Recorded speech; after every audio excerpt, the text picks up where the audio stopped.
आपने देखा होगा कि सोशल मीडिया में लोग प्रेमानंद जी महाराज के बारे में कुछ इस तरीके का लिखते हैं। वो लोग लिखते हैं कि जब धर्म हार जाता है तब वो विज्ञान की शरण में जाता है। देखो, इन लोगों की बातों से ऐसा लगता है कि ना इन्हें हिंदू धर्म का नॉलेज है और ना इन्हें पता है कि धर्म क्या होता है, विज्ञान क्या होता है, ईश्वर क्या होता है।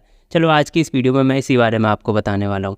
देखो, विज्ञान का मतलब होता है किसी चीज़ को प्रोग्रेसिव तरीके से सीखना। जैसे आपने देखा होगा, पहले लोग झोपड़ी में रहते थे, अब धीरे धीरे आदमी ने मकान बनाना सीखा, देन आजकल बिल्डिंग्स बनने लग गई हैं। पहले आपने देखा हो कि जो आदिमानव थे वो आग नहीं जला पाते थे, देन धीरे धीरे उन्होंने पत्थर को रगड़ के आग जलाना सीखा। आजकल आप देख रहे होंगे लाइटर वगैरह आ गए। तो यही तो है प्रोग्रेसिव तरीके से सीखना चीज़ों को, धीरे धीरे करके सीखते सीखते जाना आगे और अनुसंधान करना और डेवलप करना चीज़ों को। इसी तो कहते हैं विज्ञान। और ईश्वर का मतलब होता है कि एक्सट्रीम नॉलेज, यानी कि आपने सीखते सीखते सीखते सीखते उस स्टेज में आप पहुंच गए कि अब उसके बाद सीखने के लिए कुछ भी नहीं बचा। मैक्सिमम चीज़ जो है, मैक्सिमम लिमिट में आप पहुंच गए, वही मैक्सिमम लिमिट है ईश्वर। तो यहाँ पे आपको एक बात समझ में आ गई होगी कि किसी भी इंसान को ईश्वर तक पहुँचने के लिए क्या करना पड़ेगा, कर्म करना पड़ेगा। कि वो चीज़ सीखेगा सीखेगा सीखेगा और लास्ट में मैक्सिमम लिमिट तक वो पहुँचेगा कि भाई एक्सट्रीम, भाई इससे ऊपर को सीखने को है ही नहीं। वही पॉइंट है हमारा ईश्वर।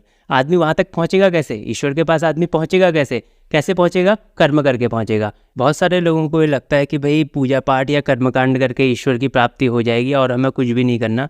ऐसा बिल्कुल गलत है, क्योंकि भगवान श्री कृष्ण भगवद गीता में कहते हैं कि स्वे स्वे कर्मण्य विहिता संसिद्धि लभते नरः। यानी कि जो आप कर्म कर रहे हो वही आपका धर्म है और उसी से आपको परमात्मा की प्राप्ति मिल जाएगी। जैसे आपने देखा होगा प्रेमानंद जी महाराज, इनका धर्म क्या है? इनका धर्म है कि भाई परमात्मा की प्राप्ति करना और लोगों को धर्म के मार्ग में आचरण करने के लिए प्रेरित करना, कि भाई लोग धर्म के मार्ग में आचरण करें, कोई गलत काम ना करें। ये इनका काम है। और किसी भी काम को करने के लिए एक शरीर दिया है भगवान ने, उसी शरीर का यूज़ करते हुए आपको काम करना है। और तो कोई चीज़ आपको नहीं मिली है ना, शरीर ही तो मिला है। और उस शरीर को स्वस्थ रखना भी आपका धर्म है, क्योंकि अगर आप अपने शरीर को ही स्वस्थ नहीं रख पाओगे तो आप कर्म कर ही नहीं पाओगे। जो आपका एक्चुअल धर्म है वो आप फॉलो कर ही नहीं पाओगे। तो शरीर को स्वस्थ रखना भी धर्म है और उस शरीर को स्वस्थ रखते हुए भगवान ने जो आपको काम सौंपा हुआ है उस काम को करना भी धर्म है। तो कुल मिला के बात ऐसी है कि जो ईश्वर है और जो विज्ञान है, ये दोनों एक दूसरे के पूरक है। विज्ञान का यूज़ करते करते करते आपको पहुंचना लास्ट में ईश्वर तक ही है, मैक्सिमम ज्ञान तक ही आपको पहुंचना है। तो ऐसा कह देना कि ईश्वर अलग है, विज्ञान अलग है, धर्म अलग है, ये सारी चीज़ें एक दूसरे की पूरक है, ध्यान रखना। तो इन लोगों को नॉलेज नहीं होता, लेकिन ये तब भी ज्ञान दे देते हैं सोशल मीडिया में। तो ऐसे लोगों से बचिए और मेरा वीडियो इन लोगों के साथ शेयर जरूर कीजिए।